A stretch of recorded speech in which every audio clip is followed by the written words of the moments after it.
Enter the realm of KSBM radio's creation. Student-led from inception to narration. Crafting content from dawn until dusk. All students involved in the work and the fuss. In the heart of Townview where voices reside. Student-led discussions where ideas collide. From interviews with leaders, peers, and businesses. Just watch us work, creating innovative content. Every aspect managed with student finesse. From podcast production to social media press. No task too daunting, no challenge too grand. KSBM Radio, we taking a stand. KSBM Radio, students leading the way. Every task idea, we seize the day. Witness now as all of our efforts break through. KSBM Radio, the voice of Townview.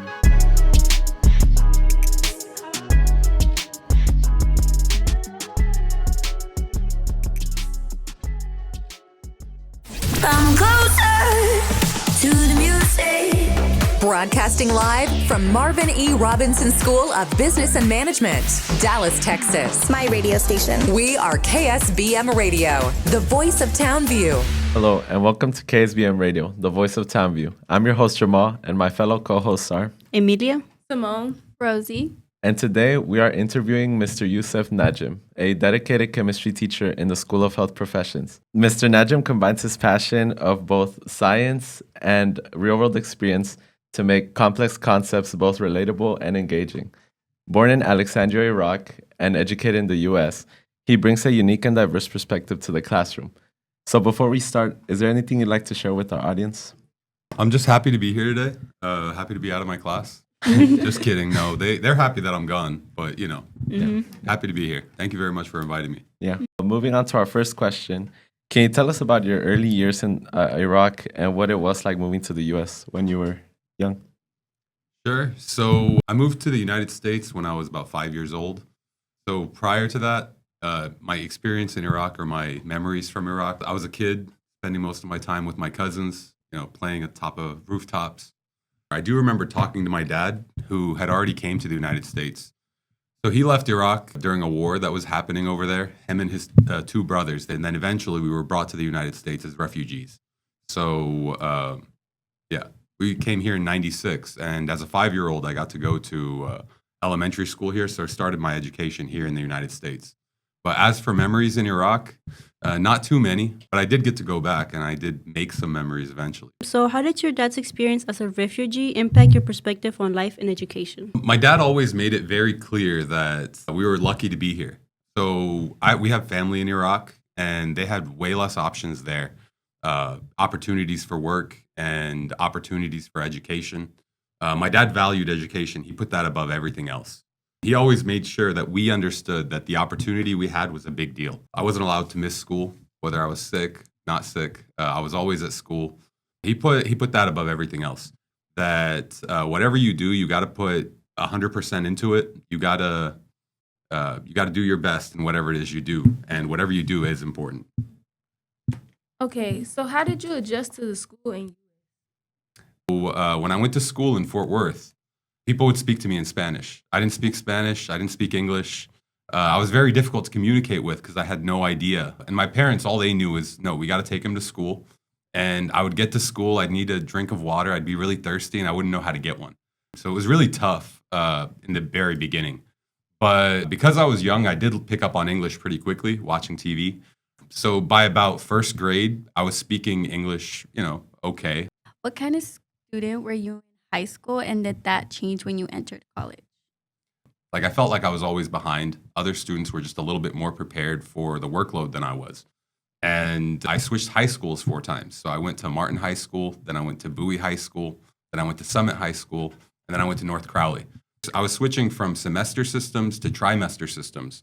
And when that happens, every single time I would lose credits. I didn't even know whether I was going to graduate or not. And I didn't really have a path. You know what I'm talking about? I didn't know what I was supposed to do. So I was just, doing what I could. And when I got to North Crowley, my senior year, I was very low on credits. And those guys, they really took care of me. They didn't really push college on me, but they definitely pushed graduate. They wanted me to graduate more than anything. They didn't want me to drop out. Credit recovery, repeating classes that I needed to take. I was able to graduate on time. So, I was able to graduate high school. So as a student in elementary and high school, my mind was always somewhere else. I always wanted to be working with my uncles. I spent a lot of time working on cars, working, with my uncle in construction. So I put work ahead of school. But when I got to college, that changed. So how did that change when you entered college? So when I went to college was a very different experience for me than high school. High school, I always felt trapped. Like I have to go in there at 9 a.m. and I'm stuck there until 5 in the afternoon. And, it would eat up large chunks of my day. And weekends always felt really short. And I wasn't taking classes that I wanted. I was always taking classes that I felt like I didn't really care about. But when I got into college, so first of all, I didn't know I was going to college. My best friend told me, "Hey, I'm going to college. You want to come?" I was like, "Sure, let's go." So I went to community college with him. And when I got there, they took me in. I got my student ID, became a college student that same day. And when I looked at the the course load, I was able to choose whatever classes I wanted. I was able to pick the times, that my classes start. And it was a very different system. So you guys are in high school. You don't really know what college is like yet. But when you get to college, it's really cool. You can go to the restroom whenever you want. You can step out of class to make a phone call whenever you want. It didn't feel as I didn't feel as restrained in college as I did in high school. And another thing is, y'all heard of Rate My Professor? Yeah. Yes. So you get to go on ratemyprofessor.com and you choose a professor who you feel like you're going to succeed in their class. So some teachers, like just based on their style, you don't really belong in that class. Mm-hmm. So you get to pick your professors, you get to pick your times. And when you're not in school, just another thing y'all probably don't know, college, you spend a whole lot less time in the classroom. So my first semester, I was taking 4 classes, which is considered a full load. But I was only in school 2 days a week. And then the rest of those days I was working, and I was also, I would get to spend the day before class prepping for school the next day. But I had much more time to myself to do the things that I valued. My first semester wasn't very successful, but my second semester I actually made the dean list. The experience in college for me was a very different experience than high school, and I actually thrived in college. High school, though, not so much. Yeah. More freedom. More freedom. It's a bit, freedom is very important. Yeah. Being able to choose where to spend your time, and you get to prioritize yourself. No one's setting the priorities for you. So earlier you mentioned that your uncles played a big role in your upbringing. Would you say they kind of shaped you into the person you are today? Absolutely. So my dad came to the U.S. with 2 brothers, Ali and Adil. And then he had one other brother who lived in Canada. So when we left Iraq, my grandma and grandpa and their youngest son, they went to Canada. And so I had 3 uncles that were relatively nearby, and I would speak with them all the time. My uncles, they believed in me way more than anyone else ever did. And they always pushed me to do more. They took me with them anywhere they went. Like they wanted me to learn everything. So wherever they went, I was with them on the weekends, on my days off, and they would spend hours talking with me. They really pushed me to being the person that I am today. Very much value them. Y'all want to hear a story? Yeah. Yes. One of my uncles, for a while, he had a farm. The farm was in Corsicana, and if you're a student of mine, if you were at any point a student of mine, you probably heard this story. He wanted me to go with him to the farm. So the farm was about an hour and a half away, and he lived here with his family, but he had to go to the farm constantly to feed the animals, the cows, the goats, the chickens. He had to make sure that they were fed. Every once in a while, he would get the neighbors to do it, but basically every other day, he would have to go to the farm. I was in college at the time, and I had a big exam the next day. I didn't want to go to the farm, but he didn't want to drive alone. So he took me to the farm with him. He convinced me to go. And I really didn't want to. Let me emphasize, I wanted to prep for my exam, but he wanted me to go to the farm. So we went to the farm. The whole way there, we were, talking about whatever it is we were talking about. And then we go to the hay store. We buy a big bale of hay, and we get to the farm, and it was muddy. It was so muddy. And I was like, all right, well, we're here. Let's drop the hay. Let's feed the goats. Let's get out of here. And he was like, well, I can't just leave the hay here. The cows, they like the hay over there. And I told him, well, I don't know if we should go over there. It's really muddy. He was like, no, don't worry about it. We'll make it. And we get it all the way over there. And because it was a truck and it had the hay in the back, there was a lot of downforce on the wheels that pushed the truck. So we were able to get where we were trying to go. But as soon as we pushed the hay bale out, the truck was now stuck in mud. We tried everything we could to get the truck out. The truck wouldn't come out. He was like, well, I have everything we need. Let me just go get the winch. And then he brought a hand winch. And it just didn't work. We couldn't get it out. So he was like, Yousef, it's not a problem. Let's just go talk to the neighbor. The neighbor was like, all right, I'll help y'all out. He came in his truck, and then he got stuck in the mud. And then he was like, Yousef, it's not a problem. You'll get back home in time. You'll get to take your test. Let's just go talk to the next neighbor. So we went over to the next neighbor, and he drove a big tow truck, a big 4x4 tow truck, dually in the back. And he was like, yeah, I'll get y'all out. So he came, got stuck in the mud. Oh my God. And now there are 3 trucks in the mud. And my uncle goes, Yousef, it's not a big deal. Don't get mad. You'll get to take your test. We might have to spend the night. And I was like, no, we're not spending the night. I'm getting out of here regardless. And he was like, well, let's just go talk to the next neighbor. So we went over to the next neighbor. He had a tractor, and this tractor had enormous tires, and it didn't get stuck. So he was able to pull them out one at a time. We got the tow truck. We got the other truck. Then we got our truck out. And the entire way home, we actually did get to leave that day. The entire way home, he was talking to me about, Yousef, you shouldn't be so mad.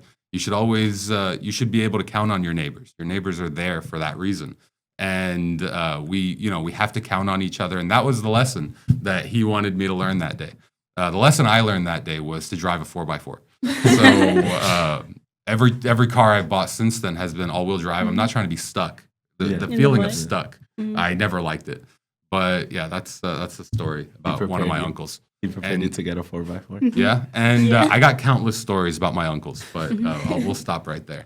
I mean, he seemed like he was a very calm person. He was like, it's okay. It's okay. You were here stressing. Very optimistic. Yeah. Well, I had a test the next day, very important test. Yeah. And in college, you can't, you don't miss tests. And I know I didn't miss tests. I was very serious. After I was dean list, that was it. I had to be perfect at school. And my uncle, he was always more about, you need to relax. You're doing fine. Relax. But for me, I like to be prepared for whatever it is. And that particular situation, more than anything, it taught me that if you're not prepared, you have to count on other people. And it's not bad to count on other people. But we got 3 people stuck before we were finally able to get out of there. So a lot of lessons in that story. And every time I think back to it, more lessons in that story. But I told him that story the other day, and he was like, wow, that story it really impacted you like that day? And I was like, yeah, I tell my students about it all the time. He's like, yes, clearly I have a 4x4 now. Yeah, so he drives a 4x4 too, so he took the lesson. Okay. Another lesson would be a winch, because I actually have been stuck. I've been stuck in my 4x4. But the next thing is a winch. And but then you don't know. Do you put a winch in the front? Do you put a winch in the back? If I had a winch on the front of my truck last time I got stuck, I wouldn't have been able to get out.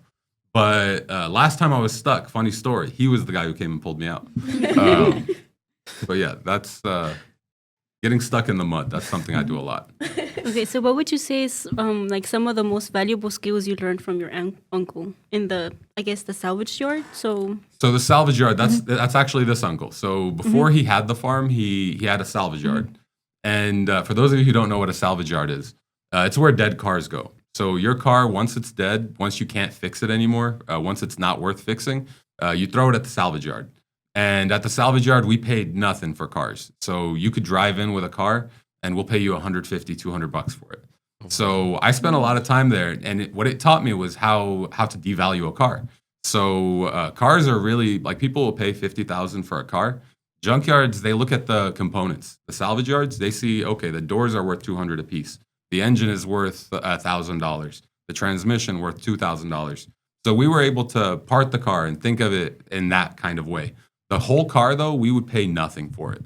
And he bought the yard with about 100 cars in it.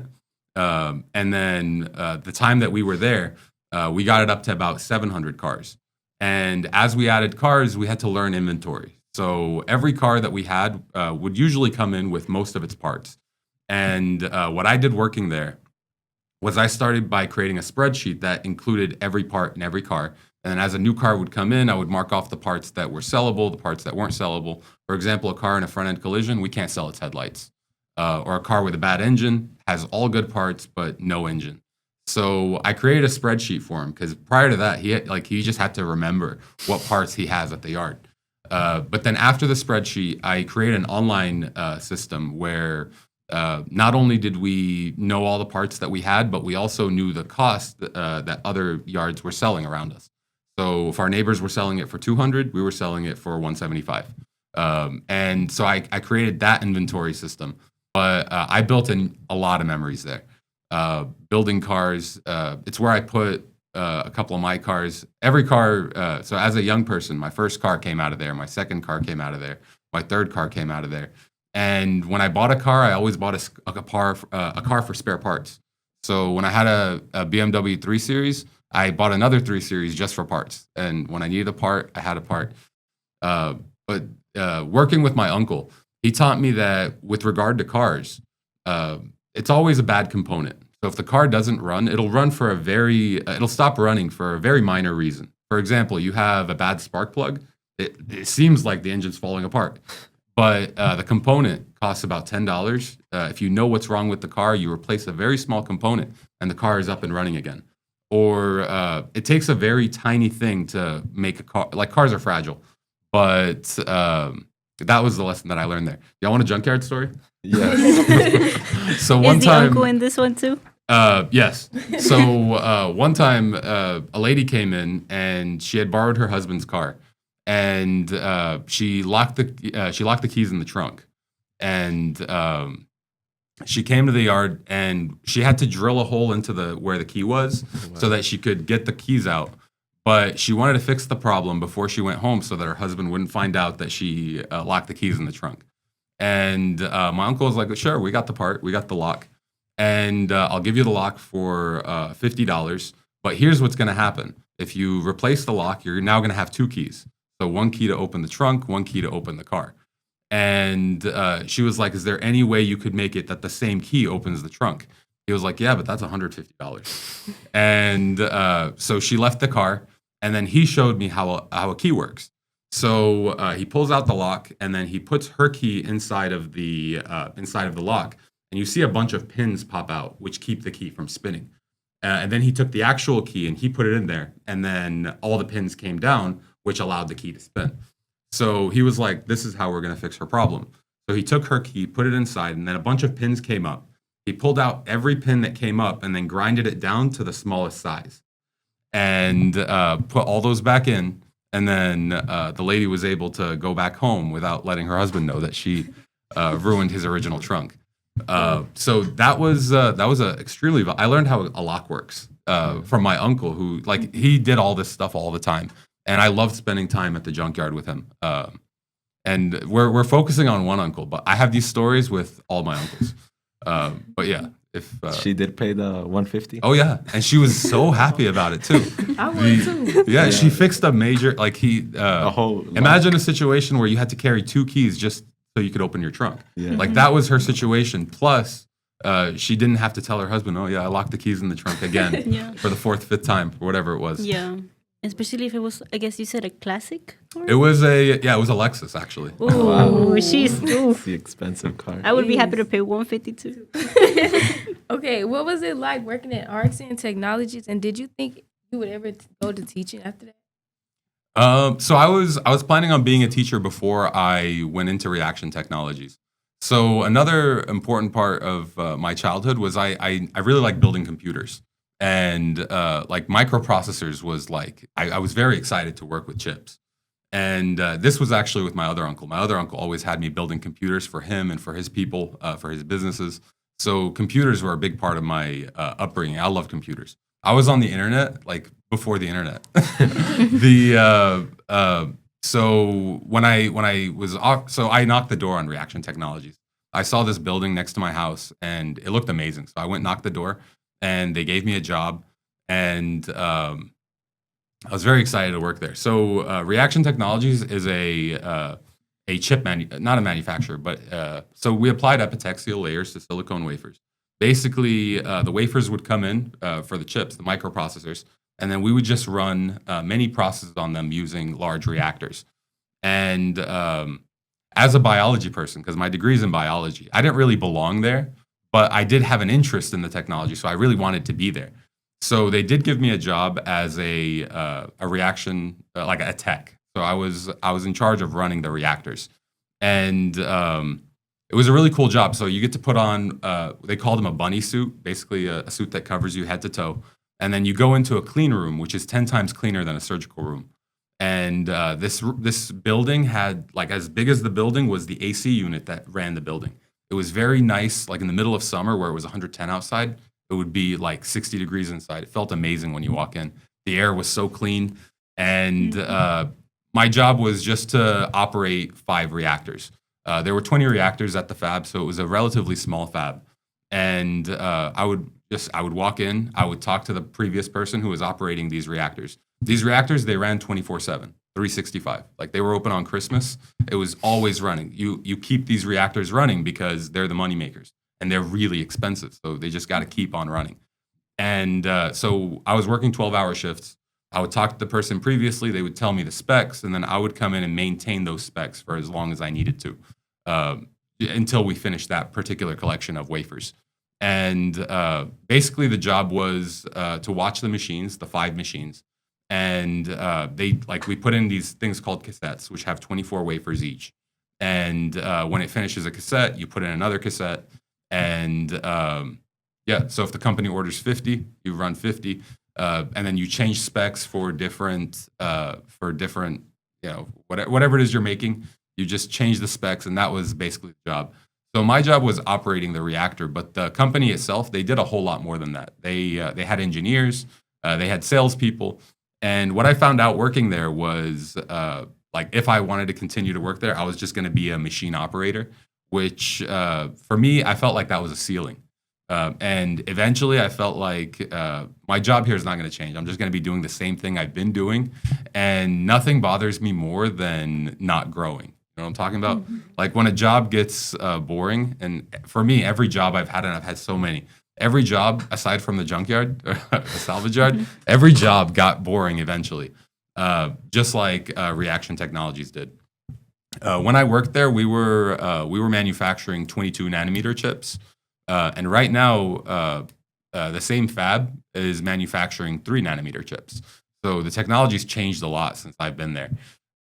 What led you to pursue a degree in biological science rather than automotive or engineering? So my uncles, they encouraged me to be a doctor. It's what they really wanted for me. They wanted me in the medical field. So my degree was initially pre-med. And then while I was in pre-med, I met some amazing professors at UTA. I really enjoyed biology, so I was very excited to learn biology.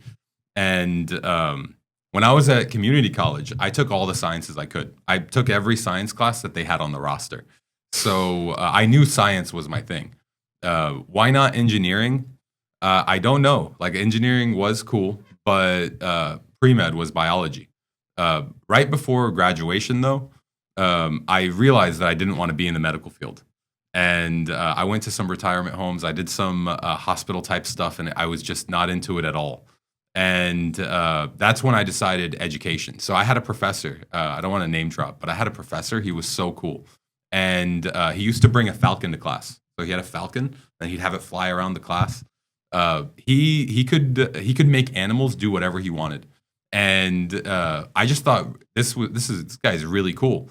And every student who ever had him, so a lot of the teachers here, the biology teachers in particular, if you talk to them, they had this professor at UTA. And they were all inspired by him. Like, he was very inspirational and made you want to teach biology. So that's what got me to turn to education. So while I was at UTA, I got into the UTeach program. So still a biology degree, but adding education onto it. And but yeah, so it was teachers who encouraged me to teach, and it was my family who pushed me in the biological direction. So since you have a degree in biology, what led you to become a chemistry teacher? So my degree in biology, actually, I wanted to teach environmental systems. So back when I was in school, there was a lot going on in the environmental section. Like you would see one particular issue that was really bothering me was the zebra mussels here in Texas. So we had legislation to keep zebra mussels out of the lakes.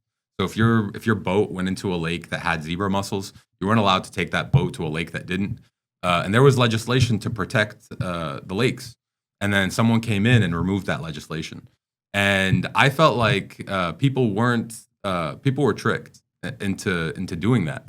And I felt that scientific literacy, if people understood what was happening, people wouldn't agreed with it. So I wanted to teach environmental systems. And so that was actually my first job as a teacher. Up in Frisco, I taught environmental science, and I loved it. It was so much fun. We watched so many videos. It was a great class to teach. And then the following year was when I came to Dallas in Oak Cliff. And I did teach environmental there, but it was a completely different class. Like rather than teaching seniors, I was teaching freshmen. And it was just really hard to get them to understand because I couldn't make it relate. In environmental systems, I'm always talking about cars, and freshmen don't drive cars. So so it was hard to make it relatable to that particular group of students. And my instructional coach at the time, really cool lady, she saw me and she said she actually worked at Townview before she was my instructional coach at Kimball. She told me that I would be a really good chemistry teacher, and I'd never thought about teaching chemistry. But she said, I'll do everything I can to make you the best chemistry teacher. I was like, okay. And by semester 2, she switched me from environmental with freshmen to chemistry with sophomores. And I was very successful in teaching chemistry. The following year, I did even better. And then the following year, did even better than that. So she saw that that's sort of where I belonged. And I think she was very much right. And she's actually the reason I got a job at Townview, like come to think of it. But when I got an offer by Townview, I called her and I said, what do you think? And she was like, you're going to love it there. You definitely want to go there. And she was so right. I hope she sees the interview. She made sure she hooked you up with the job. Yeah. And she made sure she actually had my principal, so she knows her very well. And she told me you're gonna love that job. The kids there are amazing. It's gonna be great. And she was so right. This job is way different than any teaching job I've had before, and I love it. Love my classroom. My students are awesome. My principal's awesome. Great being here. So how do you use past work experiences to help students understand chemistry concept? So a lot of students always wonder, why are you teaching us this? For example, stoichiometry. Why are you teaching us this? And I tell them there are reasons that we're teaching you this. When you, for example, stoichiometry. Stoichiometry, if you're a chef, if you're a cook, and you know how to cook something for one person, with stoichiometry, you'll know how to cook something for 500 people, 600 people, 700 people. You'll know how many ingredients you'll need to buy. You'll be able to, like for some people, there's a lot of applications. And that was my focus, making it applicable. Some of the concepts I teach, they're not quite as applicable. For example, they'll say, why are you teaching us about Boyle? I'll tell you, well, you need to know about Boyle. You want to get into a good college, right? So some stuff we have to learn it. However, for a majority of the things that I teach, I try to bring in real world experiences, and I try to give them the why. So another part of chemistry is with relation to cars, catalytic converters. Prior to catalytic converters, all cars were putting smog into the atmosphere. Like if without the invention of catalytic converters, all cities would just be filled with smog. And you wouldn't even be able to see the downtown skyline. It would just be covered in smoke. So chemists, they built the catalytic converter, which now removes smog from the air. When we talk about plastics, they were developed by a chemist to save the elephants, believe it or not. Like chemistry is a big deal. And I think my grade, like sophomores are in a really good spot to take in that information. To the bigger concepts.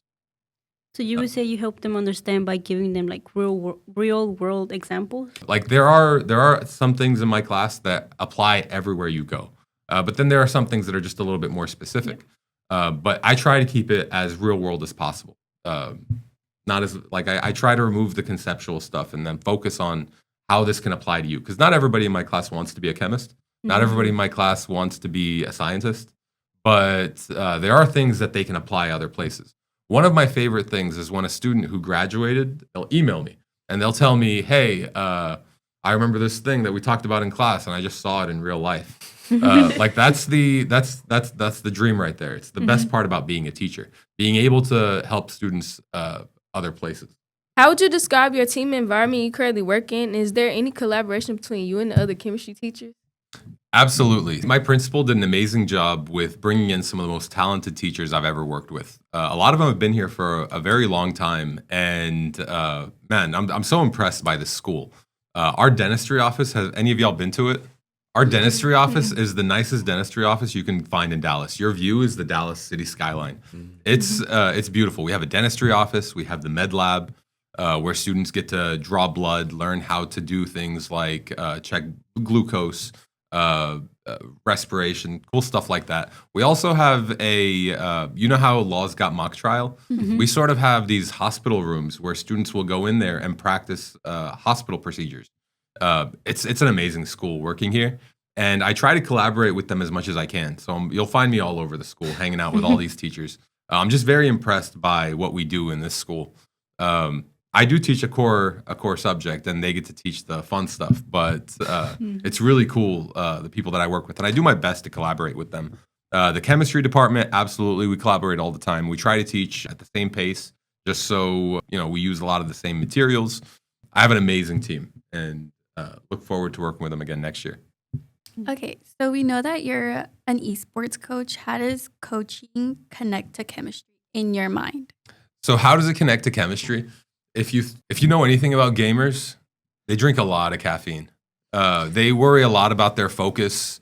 So the dopamine, the adrenaline, all that stuff is chemistry, biochemistry, but chemistry. How do I get it to relate? That's not, for me, that's not really the point. I don't try to get chemistry to relate to esports. But for me, what I've learned as a teacher is when I take on my students' interests. So if they're interested in football and I go to their games, I can get them way more engaged in my class. If my student is a cheerleader and I go to their game, they'll do more in my class. These esports kids, we have some impressive students. Like if you've seen them play Fortnite, it's insane. So some students get hundreds on all the tests. Some students can get all the touchdowns. They'll catch all the footballs. But then some students, they're just unbeatable at Smash, or they'll get 50 kills in Fortnite. So those students, they don't really get to showcase their talents. And because of esports, we do get to showcase their talents. In fact, I'm glad you brought that up. So this Saturday, I have a competition. And this year in the competition, I have 2 Mario Kart teams. And I'm telling you, we're going to bring in the gold. And I'm very excited for these particular students. All of them are seniors. So all my esports this year is a bunch of seniors. And they're about to take with them a victory. I'm telling you, we will take that. We will take that dub. Very, very excited about that. But how does it relate? Like going back to the question, it's more about me finding my students' interests and meeting them halfway. There's nothing better than letting a student showcase their talent and then watching them win and being a part of that. And I've actually had a lot of wins. So 2 years ago, my students won first place in League of Legends. You probably never heard of that, but we got first place in it. And then we got beat by Tag. We had second place the following semester, but we did get first place once. And Smash Bros. Last semester, one of my students took in third place, which is insane. Like if you know how good third place is, you don't even, it's insane. So very proud of them and very happy that they can take these accomplishments with them. Okay, so how do you keep your students engaged in a subject that some find difficult or intimidating? Real world experiences. Going back to the biology teacher who inspired me to start teaching, one of the things that he did all the time was he would, as soon as he sees students lose focus, he'll try to recapture their focus. So the thing that he would do is, let's say he's going over the PowerPoint and then he notices that 20%, 30% of students are losing focus. They're on their phone or something. He'll be like, do y'all want to see a YouTube video? And everyone will be like, yeah. And now we're all watching his YouTube video. And he'll show us a video of a rattlesnake, or he'll show us a video of mostly snakes. He loves snakes. He'll show us some falconry stuff.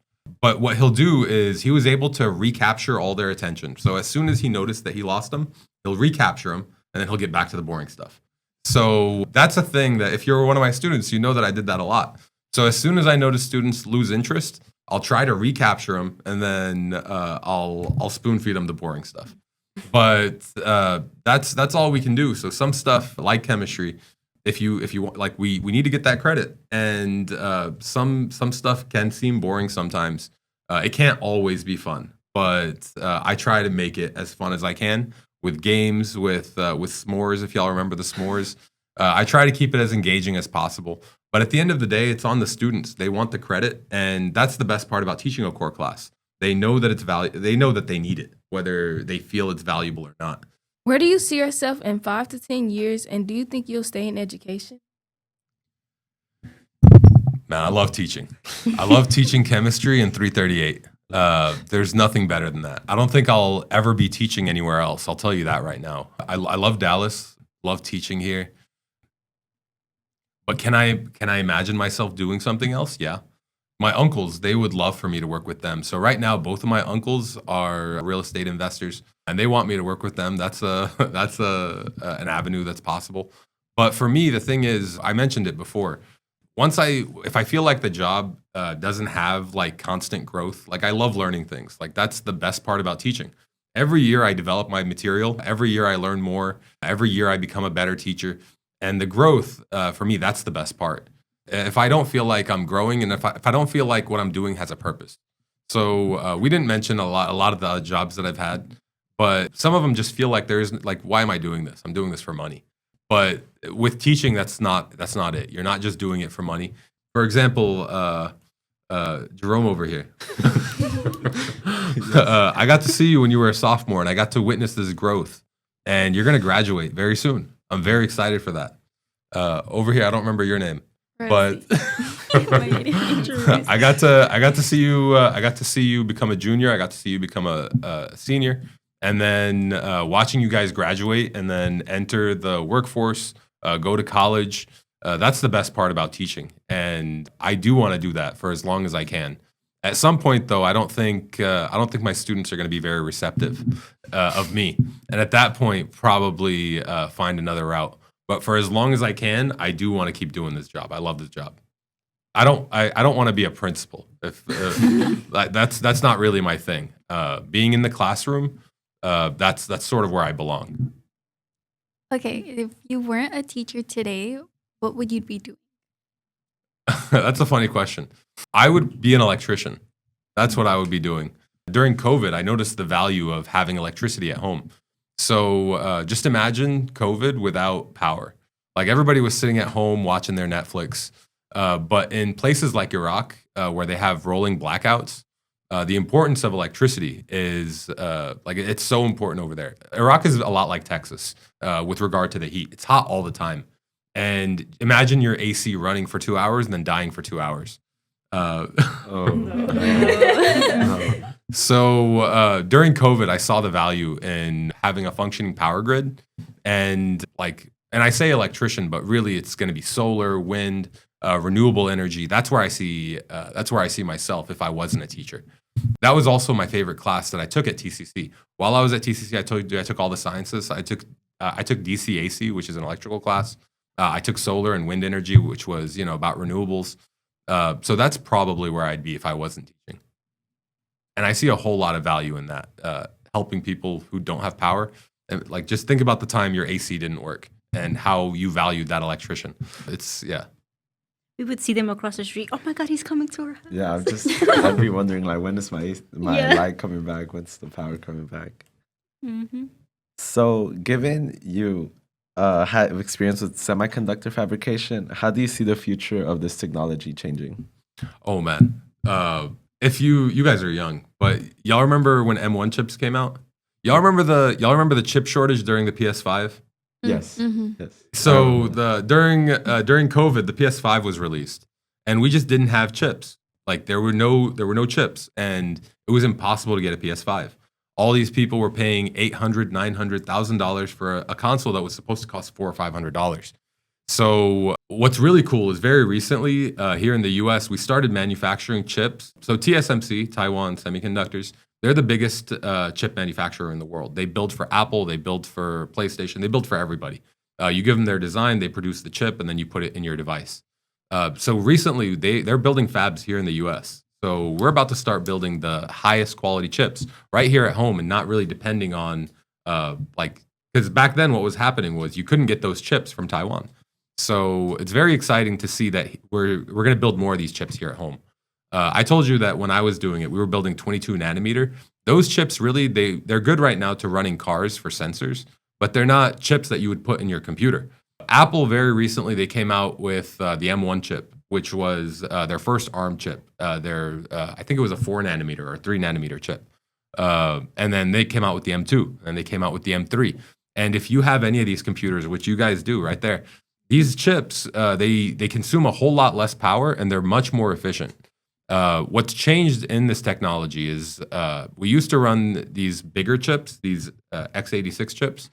And what we noticed was these tablets, like these iPads that run this ARM technology, they consume less power and they can do the same things that your laptops can do. A bunch of these students, they have iPads that they use for computers. So once we noticed that, we started fabricating these cell phone chips for these large desktops.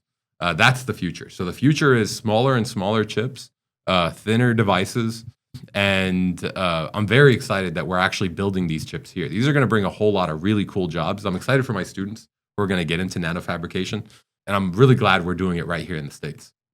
What advice would you give your future students who want to follow a career path similar to yours, whether it's technical, chemistry, or education? One big piece of advice I would give my students is the sooner you figure out what you want to do, the less time you spend confused. So a big difference between me and my wife, when she was in high school, when she was a sophomore in high school, she knew she wanted to be an accountant. And she went to college for 4 years, graduated, got a job in accounting real quick. And, at 22, she was doing the job that she wanted to do. But for me and a lot of my friends, we didn't really know what we wanted to do. We sort of had the idea of, I'm going to get this degree, and then I'm going to get the job that works with this degree. And ultimately, that path just takes longer. And sure, you'll have a degree that you want, but you might not end up in a job that you want. So the sooner you figure out what you want to do, figure it out 10th grade, figure it out 11th grade, and aim in that direction. So having a direction, even if you change your mind later, is not a big deal. So let's say you want to get into accounting and then you change your mind senior year. It's okay to change your mind. But the sooner you start pushing for a goal, the sooner you'll get to the end. Okay, so we're heading on to our fun question. So we heard you like to travel. What's one place that's in your bucket list? Man, I'd love to take my wife and kid to Iraq, but I don't see that on the on the table, especially not right now.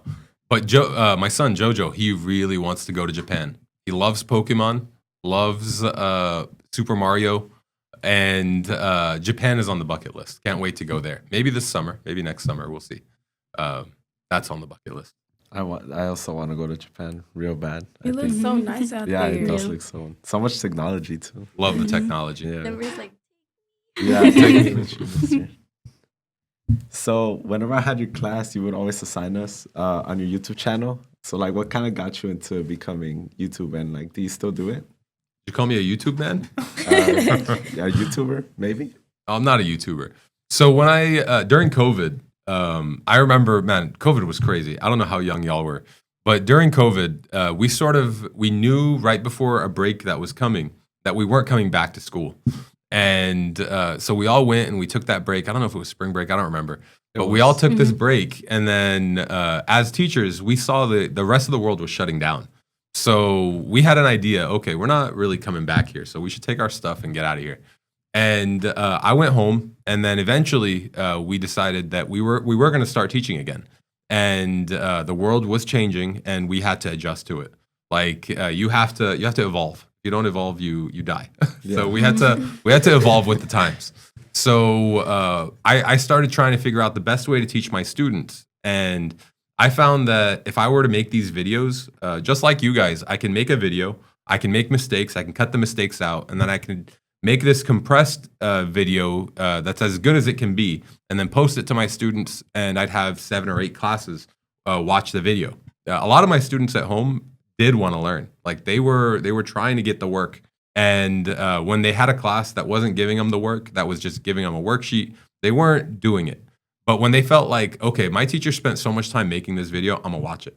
That's sort of what I was experiencing. So I was making these videos, these high production videos with a really cool intro, and my students were watching them.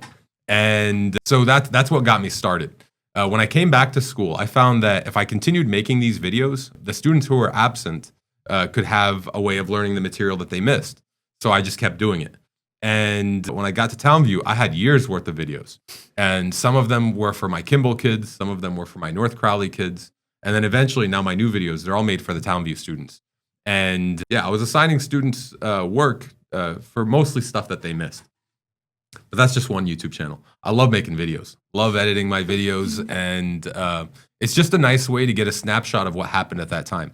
As you get older, you'll find that life starts becoming blurry. And these videos are an excellent way of capturing that particular thing. So I also shot my son's birthday. And my son's 3rd birthday is it's cemented in my mind. And I didn't make it for him. I made it for me. So when he's 18 years old and doesn't want to talk to me, I can think back to how cool he was when he was 3 years old. I also got his 4th birthday. I got my my little sister's wedding. So being able to capture these moments and then perfecting them into this little short thing, it'll give me a snapshot of a really cool thing. So that's why I make these YouTube videos. They're memories for me. They're not really blogs for other people, but yeah. So they're mostly for you instead of... it's selfish. They're for me. Savor the moment. Saving the moment, yeah. Okay, so since you're a big car person, what would you say is your dream car? That's a tough question for a car person because, man, there are so many cars that I want. And it really depends on what I'm trying to do. Like, am I going off-road? Because then I'd get an off-road car. Am I, is this a family car? But I can tell you what cars I can't have. I can't have small cars. I'm a big guy. So Ferraris aren't really for me. Porsches are not made for me. Really 2-door cars, unless they're American. I won't fit in them. But the car that I want most, I love my car right now, but the car that I want most, the Lexus GX. I really want that. Why? Why the Lexus GX? So Lexus is Toyota's. Toyotas build amazing cars. And this one is a V6 twin turbo. Really powerful car. It's also built really high so it can go off-roading. And it's really quiet on the road. And it's got this really cool sunroof that fogs up. You know what I'm talking about? It's got a button, you press the button, and it goes from being clear to being foggy. The technology in that car is out of this world. And it's off-road capable. It can fit my whole family. And they just look crazy cool. Look up the Lexus GX. I will after this. You should put a picture of one right here. Thank you for speaking with us, Mr. Najim. We're grateful to have you. Your words really, truly mean a lot to us. To all of our listeners, thank you so much for tuning in. Stay tuned for more conversations and interviews with our guests. Don't forget to follow us on all of our social medias. Until next time, this is KSBM Radio. Stay awesome.